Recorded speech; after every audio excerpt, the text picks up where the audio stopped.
नहीं जीत पा रहे हो ना काम वासना से, ऐसे नहीं जीत पाओगे। काम वासना माने लस्ट, लेकिन क्या काम वासना से जीतना संभव भी है? किसी ने खूब कहा है, जब काम बीज सृष्टि का नर होए अकामी कैसे, मतलब काम वासना की वजह से ही नर मादा आदमी और औरत एक दूसरे की तरफ अट्रैक्ट होते हैं, मेल करते हैं, जिससे नया जीवन इस धरती पर आता है। जीवों के जन्म से सृष्टि चलती है। सृष्टि के मूल में यानी जीव के जन्म की उत्पत्ति का कारण ही अगर काम वासना है, तो जीव अकामी यानी बिना काम वासना के कैसे रह सकता है? यह तो बड़ी लॉजिकल बात है।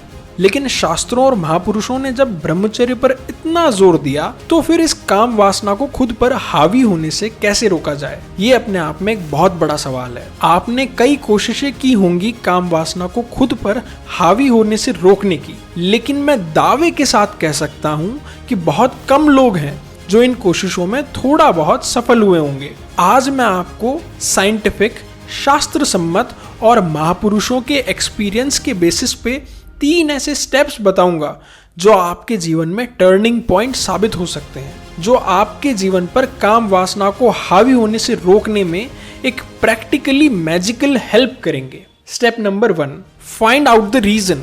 आप पहले इस बात की वजह को खोजो कि आपको काम वासना से बचना ही क्यों है। इंसान के पास जब तक किसी लक्ष्य को प्राप्त करने की कोई ठोस वजह नहीं होती, तब तक वो पूरी लगन और ताकत के साथ उसकी तरफ नहीं बढ़ता है। आपको काम वासना से क्यों बचना है, इसका सच्चा कारण समझना होगा। ये कारण सभी के लिए एक जैसा हो ये जरूरी नहीं है। मेजर कारण है ब्रह्मचर्य का पालन करना, ताकि मन और शरीर मजबूत हो सके, बुद्धि तेज हो सके और आध्यात्मिक यात्रा में स्पीड से आगे बढ़ा जा सके। शास्त्रों में वर्णन है कि ब्रह्मचर्य के पालन से ब्रह्म नाड़ी मजबूत होती है, जो ब्रह्म साक्षात्कार करने में बहुत मदद करती है। इसी तरह आपका भी जो कारण है, पहले उसे अच्छे से खोजो और समझो, ताकि जब भी काम वासना सताए तो आपको वो कारण याद आ जाए और आप सतर्क हो जाओ। स्टेप नंबर 2, अंतःकरण की शुद्धि। अंतःकरण यानी मन को इतना प्योर बनाओ कि काम वासना के विचार आसानी से आपके दिमाग में ही नहीं आए। काम वासना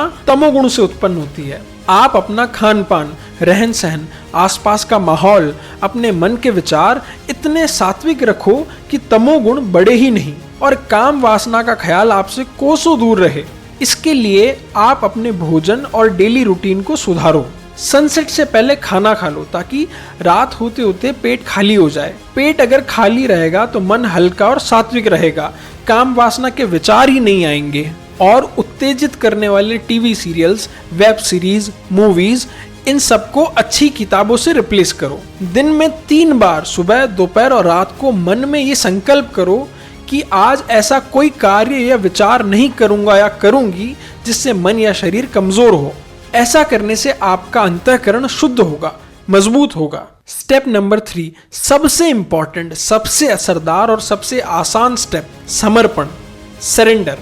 जी हाँ, सही सुना आपने, सरेंडर कर दो खुद को। लेकिन सरेंडर करना किसके सामने है? इसका जवाब देते हुए गोस्वामी तुलसीदास जी ने लिखा, मम हृदय कंज निवास कुरु कामादि खल दल गंजनम।